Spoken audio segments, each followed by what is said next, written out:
आचार्य जी प्रणाम। नित नेम के रामकली महला 3 आनंद के विभिन्न पदों में बताया गया है कि गुरु की कृपा से ही परमात्मा प्राप्त होते हैं, तथा पद 30 में कहते हैं कि भाग तिना के नानका जिन हरि पलय पाई, अर्थात परमात्मा जिनको गुरु के साथ जोड़ देता है उनके भाग्य जग जाते हैं। आचार्य जी, परमात्मा की कृपा से परमात्मा के मार्ग पर ले जाने वाला गुरु मिलता है। गुरु प्राप्ति के लिए परमात्मा की जो कृपा प्राप्त होती है उसका आधार कर्मफल होता है या कुछ और? निस्संदेह चंचल, तुम्हारा कर्म ही, निस्संदेह।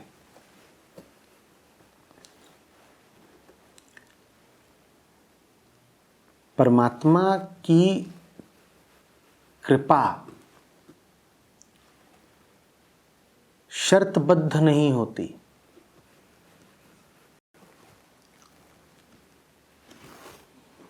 परमात्मा की कृपा लगातार उपलब्ध होती है।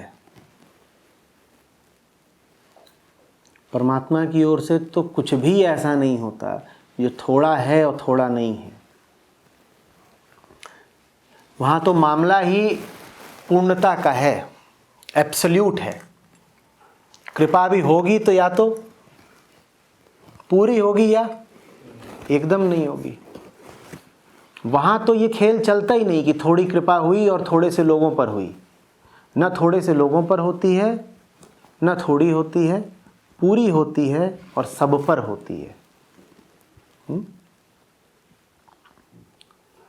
ये हमारा हठ रहता है कि हम प्रार्थना में कहते हैं परमात्मा कृपा करते हैं। ये हठ भी एक तरह का इल्ज़ाम है। जैसे हम परमात्मा से कह रहे हो कि तूने कृपा में कंजूसी करी हुई है। और न सिर्फ तूने कंजूसी करी हुई है बल्कि तू अपनी गलती का सुधार कर लेगा हमारी बातें सुन के। जब हम नीचे से फरियाद भेजेंगे परमात्मा कृपा थोड़ी और भेजना, तो तू कहेगा ठीक है इनको 2 किलो और भेज दो।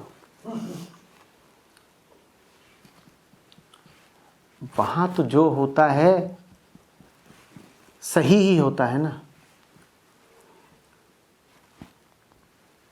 कहां है जहां मामला सही नहीं होता है, उस जगह का नाम है दुनिया। परमात्मा की ओर से तो जो है पूरा है, सदैव है, सर्वदा है, सर्वथा है। कहाँ है जहाँ सब कुछ टूटा टूटा और अधूरा है? अभी है, थोड़ी देर में नहीं है। दुनिया माने तुम्हारा मन। कमी खोट तुम्हारी ओर से होती है, परमात्मा की ओर से नहीं। और तुम ही जब संकल्पित हो जाते हो अपनी कमी दूर करने के लिए, तो कृपा तुम्हें मिल जाती है। इसलिए नहीं कि कृपा ने देखा कि तुम संकल्पित हो तो कहा ठीक है अब इस पर मेहरबान हुए जाते हैं। तुमने दरवाजे खोल दिए, तुमने दरवाजे खोल दिए, कृपा तुम्हें मिल जाएगी।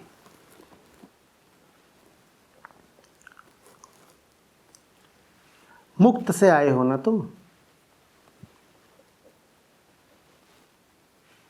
तो उसने तुमको स्वतंत्रता दे रखी है। मुक्त से तो तुम आए हो, लेकिन जो परम मुक्त है वो असीम भी है, तुम सीमित हो। अपने में और परमात्मा में अंतर समझ लेना। परमात्मा मुक्त भी है और असीम भी है। तुम मुक्त तो हो पर सीमित हो, इसीलिए तुम अपनी मुक्ति का भी सीमित इस्तेमाल कर ले जाते हो। इसीलिए तुम्हारा विवेक भी सीमित है, इसीलिए तुम्हारी दृष्टि भी सीमित है। तुम्हें पता ही नहीं चलता कि अपनी मुक्ति का करें तो करें क्या, तुम अपनी मुक्ति का दुरुपयोग कर ले जाते हो। लेकिन मुक्ति का तो अर्थ ही यही होता है कि तुम जो चाहो कर तो सकते ही हो, चाहे उपयोग सदुपयोग चाहे दुरुपयोग, तो कर तो तुम सकते ही हो, कोई टोक नहीं सकता तुम्हें, कोई रोक नहीं सकता। लेकिन परमात्मा अपनी मुक्ति के अनुसार जो कुछ करता है वो असीम विवेक के साथ करता है, तो इसीलिए उसका कर्म भी पूर्ण होता है। पूर्ण कर्म का कोई कर्मफल नहीं होता। परमात्मा जो कुछ करता है बिल्कुल ठीक ही करता है। तुम्हारी हालत यह है कि तुम्हें मुक्ति की ताकत तो बहुत बड़ी दे दी गई है और बुद्धि दे दी गई है छोटी। ताकत बहुत बड़ी और बुद्धि छोटी, तो अक्सर इंसान अपनी ही ताकत का इस्तेमाल अपने ही खिलाफ कर लेता है, दुरुपयोग। समझ रहे हो बात को? क्या दुरुपयोग करता है? वो कहता है हम देख लेंगे कैसे करना है, आगे बढ़ना है, हम असीम थोड़ी, हम सीमित थोड़ी, हम तो असीम हैं। वो परमात्मा को भुला देता है।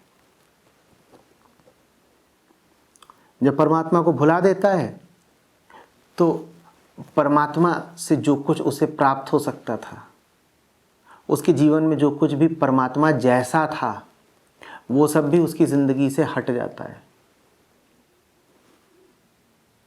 कृपा माने क्या? तुम्हारे जीवन में वो प्रविष्ट हो जाए जो परमात्मा समान है, इसी को तो कृपा कहते हैं ना। जब तुम अपनी ही मुक्ति का दुरुपयोग करते हो तो तुम कृपा के विरुद्ध अपने दरवाजे बंद कर लेते हो। मुक्ति का सदुपयोग क्या है? मुक्ति का सदुपयोग है जीवन में जो भी कर्म करो उसमें न इसको चुनो न उसको चुनो, परमात्मा को चुनो सीधे। यही तुम्हारी मुक्ति का एकमात्र सदुपयोग है। तो बिल्कुल ठीक कहा तुमने कि कृपा प्राप्त होने का आधार क्या है? कर्मफल। सही चुनाव करो। कभी भी जीवन में जब तुम चुनाव कर रहे होगे तो चुनाव सीधा सीधा ऐसे नहीं आएगा तुम्हारे सामने कि एक तरफ परमात्मा है और एक तरफ माया है, बताओ किसको चुनना है। अगर जो चुनाव है वो इतनी ईमानदारी से तुम्हें प्रस्तुत हो जाए तो फिर तो तुम आसानी से चुन ही लोगे ना। तुम कहोगे परमात्मा को चुन लिया, पर तुम्हें जीवन में जितने भी दो राहें मिलते हैं उनमें किसी भी राह पर लिखा ही नहीं होता कि ये राह परमात्मा की ओर जाती है। तुम्हारे चुनाव ही अजीब होते हैं। कभी तुम्हें चुनाव करना पड़ता है काले और सफ़ेद के बीच में, इसमें परमात्मा कहाँ है? कभी तुम्हें चुनाव करना पड़ता है माँ और पत्नी के बीच में, कभी तुम्हें चुनाव करना पड़ता है नौकरी और छुट्टी के बीच में, कभी तुम्हें चुनाव करना पड़ता है पानी और भोजन के बीच में। यही सब तो चुनाव होते हैं ना रोज़मर्रा के। सही कर्म का अर्थ ये है कि चुनाव चाहे जिन भी दो चीज़ों में हो, तुम एक तीसरी चीज़ को चुन लो। चुनाव था काले और सफ़ेद में, तुमसे पूछा गया बेटा किसको चुना, काले को कि सफ़ेद को? तुमने कहा हमने परम को चुना। कहा अरे भाई विकल्प में तुम्हें दो ही चीज़ें उपलब्ध हैं, काला और सफ़ेद। तुम कहो दो ही उपलब्ध होंगे, पर चुनते तो हमेशा हम एक को ही हैं, उसका नाम है परमात्मा। हमने उसको चुन लिया, तो अब काले सफ़ेद का क्या होगा? कि अब उनको परमात्मा चुनेगा। हमने किसको चुना? परमात्मा को। अब ये काले सफ़ेद का झंझट कौन निपटाएगा? वो निपटा देगा। बात समझना, बात सिर्फ काव्य की नहीं है। जीवन के हर दो राहे पर तुम सच्चाई को चुनो। अब सच्चाई तय करेगी कि तुम्हें क्या चुनना है। तुम अपना चुनाव एक रखो, तुम्हारा झंझट खत्म हुआ। नहीं तो बार बार चुनते फिरोगे, कितना सरदर्द हो जाता है ना। ये करें कि ये करें, यहां जाएं कि वहां जाएं, उठें कि बैठें, रहें कि हटें। ये सब चुनाव कितने दिन भर परेशान करते हैं ना। तुम एक बार में ही इन पर ढक्कन लगा दो। तुम कह दो हमने एक चीज चुन ली और वो सदा के लिए, उसका क्या नाम? परमात्मा, जिसको हम सच्चाई कह सकते हैं, जिसको मैं सत्यता कहता हूँ, जिसको मैं ईमानदारी कहता हूँ, तुम उसको चुन लो। तो ये सच्चाई भी तो कोई मतलब उसी एक दो के बीच में से कुछ होगा ना, मतलब मुझे ना सफ़ेद पसंद है ना काला पसंद है, मुझे तो सच्चाई पसंद है। अब सच्चाई बताए कि सफ़ेद जाए कि काला जाए, जिधर सच्चाई कहेगी उधर को हम चल देंगे। माँ और बीवी की बहस हो रही है, हमें ना माँ की तरफ जाना है, हमें ना बीवी की तरफ जाना है, हमें सच्चाई की तरफ जाना है। अब अगर माँ की तरफ सच्चाई होगी तो उधर को चल देंगे, बीवी की तरफ होगी तो उधर को चल देंगे, और दोनों में किसी की तरफ नहीं होगी, जो कि ज़्यादातर होता है, तो हम किधर को भी नहीं चलेंगे। बात समझ में आ रही है? मुझे ना ये प्रिय है, मुझे ना वो प्रिय है, मुझे तो बस वो प्रिय है, मैं तो उसकी तरफ जा रहा हूँ। उसकी तरफ जाते हुए तुम दोनों में से जो साथ आ लिया, जो रास्ते में मिल गया, वो मेरे साथ चल लेगा, नहीं तो दोनों जाओ। ये फिर ये सच्चाई कौन तय करेगा? मतलब अगर तुम्हें कैसे पता चलता है कि तुमको एक अच्छा जवाब चाहिए? तुम्हारी आंखें मेरी ओर देख रही हैं, क्या चाहती हैं, सच्चाई या झूठ? कोई जब तुमसे पूछता है कुछ, तो तुम कैसे तय करते हो कि तुम जो उसे बता रहे हो वो सच्चाई ही है? तुम्हारे भीतर कुछ बैठा है, तुम्हारे भीतर कुछ बैठा है जो सच्चाई का प्रेमी है, इसलिए तो सवाल पूछता है, इसलिए तो जिसको पसंद करता है उसे सच देना चाहता है।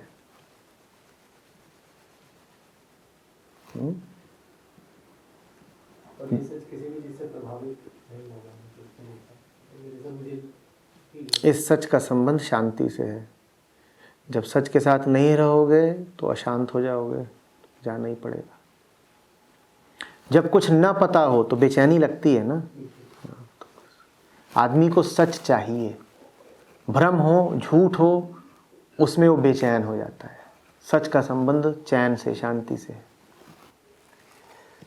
शिव सकति आपे उपाय कै, करता आपे हुकुम वर्ताए। हुक्म वर्ताए आप वेखै, गुरुमुखी किसै बुझाए। तोड़े बंधन होवे मुकत, सबद मनि बसाए। गुरुमुखी जिसनो आप करे सो होवे, एकस शिव लिव लाए। कहे नानक आप करता, आपे हुक्म बुझाए।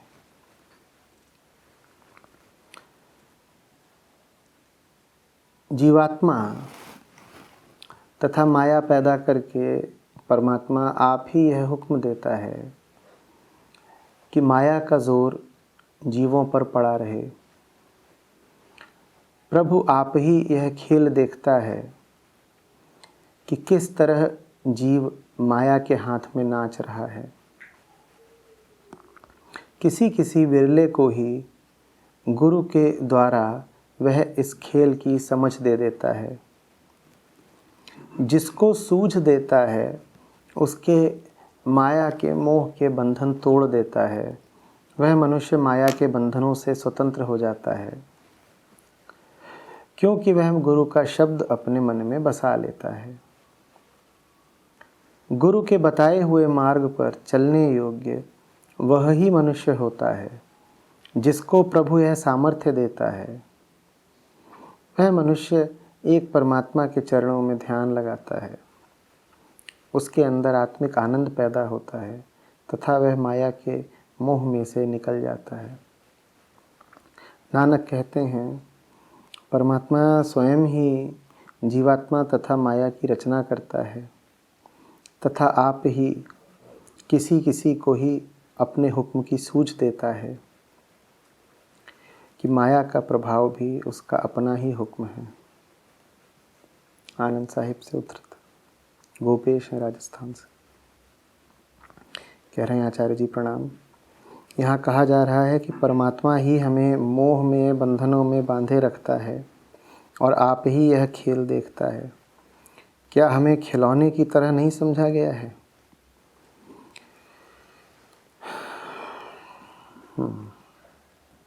कृपया समझाएं। खिलौना तो मालिक का गुलाम होता है। हमारी इतनी किस्मत कहाँ कि हम खिलौने हो जाएं। खिलौना होना तो बड़े भाग्य की बात होती। किसी के तो तुम पूरे गुलाम हो पाते। आदमी तो किसी का भी पूरा गुलाम नहीं है। कभी परमात्मा की ओर भागता है, कभी माया की ओर भागता है। आदमी ने तो माया से भी वफाई नहीं करी, परमात्मा से बेवफा था तो था, माया का भी वफादार नहीं हुआ। तो बीच बीच में सत्संग करने निकल जाता है। वो राह देख रही है घर बैठ के, कहीं कहाँ है, कहीं सत्संग कर रहे हैं। तोड़ दिया ना वादा।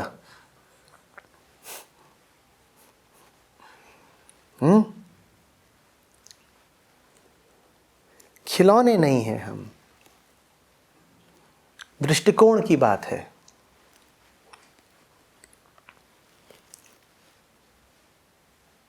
सही नजर से देखो तो देने वाले ने तुम्हें सब कुछ दिया है। उसने तुम्हें पूरी ताकत दी है कि तुम सही चुनाव करो। एक तरफ उसने माया खड़ी कर दी है, ठीक बात, तो दूसरी तरफ उसने स्वयं को भी तो खड़ा कर दिया है। तुम क्यों नहीं सही चुनाव करते? और तुम ये भी नहीं कह सकते कि सही चुनाव असंभव है, क्योंकि ऐसे बहुत हुए हैं जिन्होंने सही चुनाव करे। अरे औरों की छोड़ो, ऐसा तो कोई भी नहीं होता जो सदा ही गलत चुनाव करे। मतलब कि तुमने भी अपने जीवन में कई बार सही चुनाव भी करे हैं। तो तुम भली भांति जानते हो कि ऐसा तो नहीं है कि परमात्मा ने तुमको खिलौने की तरह विवश कर रखा है कि तुम बार बार गलत चुनाव ही करके माया के चंगुल में फंसो। तो ये तो बड़े मजे की बात है ना कि तुम्हें ताकत मिली हुई है सही काम करने की, तुम गलत काम क्यों करते हो? फुल टॉस आ रही है, अब उस पर छक्का भी मार सकते हो, बोल्ड भी हो सकते हो। ये तो इस पे निर्भर करता है कि तुम बल्लेबाज कैसे हो। विकल्प दोनों हैं। गेंद भी उड़ती हुई नजर आ सकती है और तुम्हारा विकेट भी। इसमें गेंदबाज का क्या दोष? अपनी बल्लेबाजी की बात क्यों नहीं करते?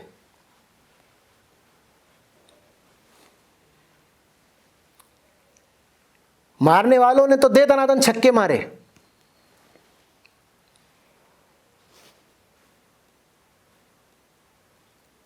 किताबें भरी हुई हैं, पुस्तकालय भरे हुए हैं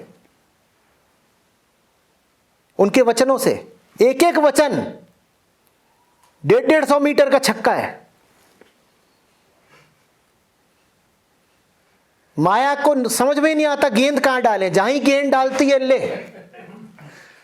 ऊपर डाल, नीचे डाल, फास्ट डाल, स्लो डाल, कुछ कर तू।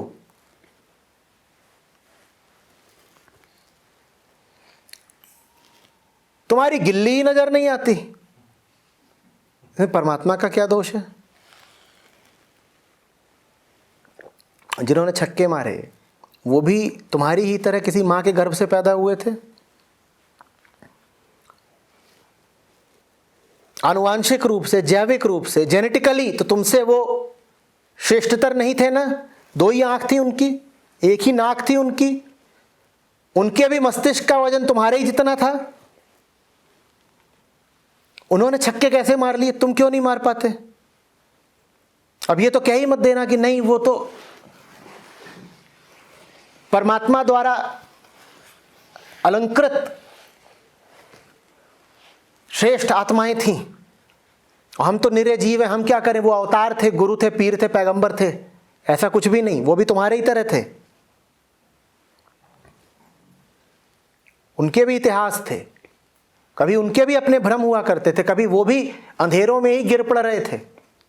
वो कैसे उठ गए, वो कैसे जग के चल लिए। बिल्कुल ही तुम्हारे जैसे थे वो भी, भूलना मत। क्योंकि वो भी हर तरीके की पृष्ठभूमि से आते थे। कोई अमीर था, कोई गरीब था, कोई राजा, कोई रंक, कोई स्त्री, कोई पुरुष। कोई उच्च वर्ण का, कोई निम्न वर्ण का, कोई पढ़ा लिखा बहुत, कोई बिल्कुल अनपढ़। हर तरीके की पृष्ठभूमि से आते हुए भी उन्होंने दिखा दिया कि एक सही जीवन जिया जा सकता है। जब वो जी सकते थे तो तुम काहे नहीं जिए? बोलो।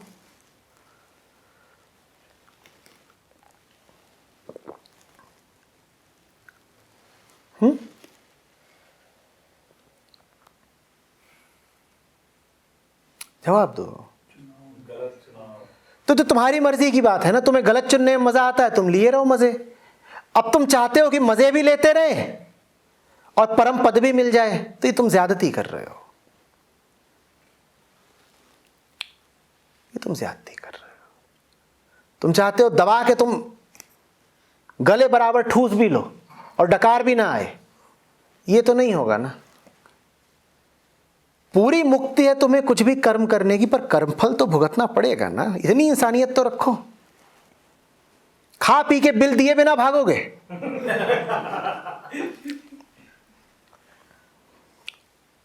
पर जिस तरीके से तुम परमात्मा के खिलाफ शिकायतें करते हो, उससे ऐसा ही लगता है जैसे बेईमानी से तुम्हारा विकेट उड़ा दिया गया हो। क्या बेईमानी हुई? छक्का। अभी पिछला बल्लेबाज दे दनादन मार रहा था, तुमसे खेला नहीं जा रहा, ये बेईमानी हो गई। सुना है कि कोई बुद्ध, कोई महावीर, कृष्ण, क्राइस्ट बोल रहे हो कि जगत बेईमानी से भरी हुई जगह है, माया बड़ी ताकतवर है, हिलाई दे रही है। संतों के पास जाओ, कबीरों के पास जाओ, वो कहे माया को तो हमने बिल्कुल गले से बांध लिया है, हमारे घर की नौकरानी है माया, पूरी दुनिया को बेवकूफ बनाती है, और हमने उसकी चुटिया बांध ली है, बिल्कुल पकड़ लिया है। जब कबीर पकड़ सकते हैं माया की चुटिया, तुम काहे नहीं पकड़ पाए? बात काबिलियत की नहीं, नीयत की है। तुम्हारी नीयत ही नहीं है, तुम मजे लेते हो माया के साथ।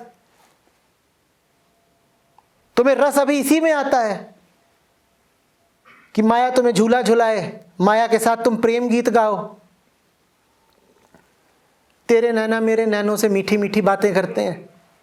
ये तो माया से तुम्हारा रिश्ता है। जाने जिगर जाने मन। फिर तुम कहते हो गिल्ली काहे को उड़ी? विकेट कीपर तो माया है, और तुम आगे खोल करके लंबा खेलना चाहते हो, सोच रहे हो पीछे हमारा कोई अपना ही खड़ा है, इतना आगे निकल रहे हो पीछे वाले के भरोसे पर।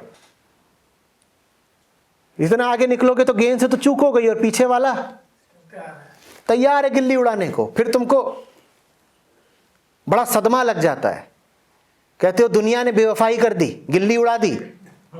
हम तो दुनिया के भरोसे पर आगे निकले थे, आधी पिच पर पहुंच गए थे।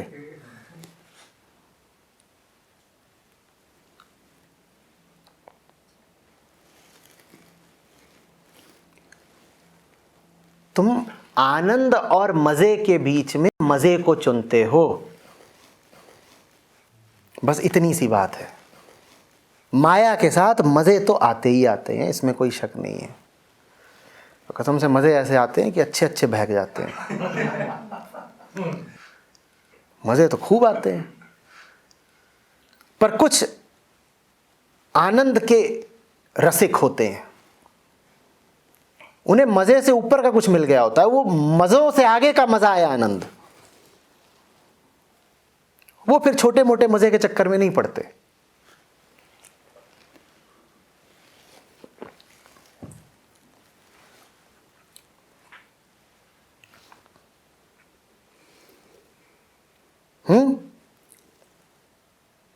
दुख से मुक्ति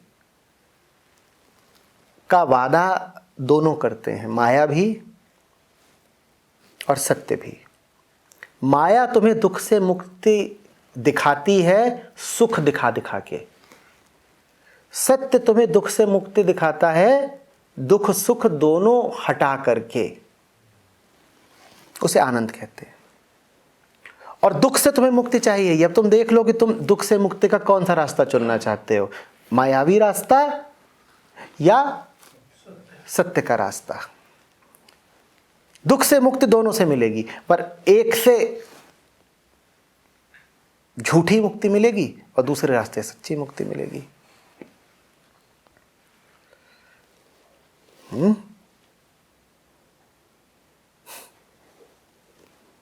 परमात्मा तुम्हें वास्तव में वो दे देता है जिसको देने का माया बस वादा कर पाती है। माया भी वादा वही देने का करती है तुम्हें जो परमात्मा देने ही वाला होता है। वादा दोनों तरफ से एक ही है, क्या? दुख से मुक्ति। माया का भी यही वादा है और परमात्मा का भी यही वादा है, दुख से मुक्ति। माया का बस वादा है और परमात्मा की तरफ हो जाता है, वहां सचमुच घटित हो जाती है दुख से मुक्ति। माया का वादा बस वादा ही रह जाता है।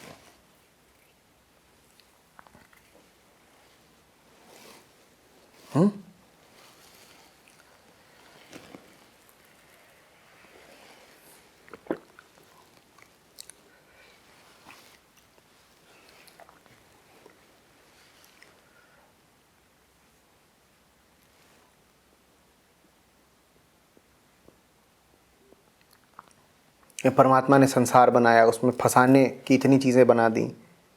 उसी संसार में गुरु भी तो हैं, ग्रंथ भी तो हैं, उनकी ओर काहे नहीं जाते? परमात्मा जबरदस्ती करता है, तुमको हाथ खींच खींच के ले जाता है कि चलो मैं खाने की ओर, कि तुम गुरु की ओर चलते हो तो परमात्मा रास्ते में उतर के कहता है कहाँ जा रहे हो फालतू घटिया जगह, वहाँ मेरा नाम लिया जाएगा। परमात्मा भांजी मारने आता है क्या जब तुम कोई सही काम करने निकलते हो? परमात्मा तो तटस्थ है, निरपेक्ष। उसने तुमको ताकत दे दी चुनाव की, तुम जो चाहे चुनो।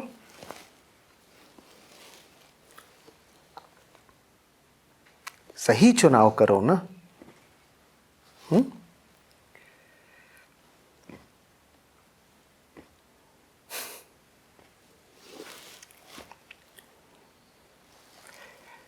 क्या बताएं, मजा चीज ही ऐसी है, न छोड़ी जाए। सुना है ना, शराब चीज ही ऐसी है न छोड़ी जाए, ये मेरे यार की जैसी है न छोड़ी जाए। अब कौन सा सत्य मौसी?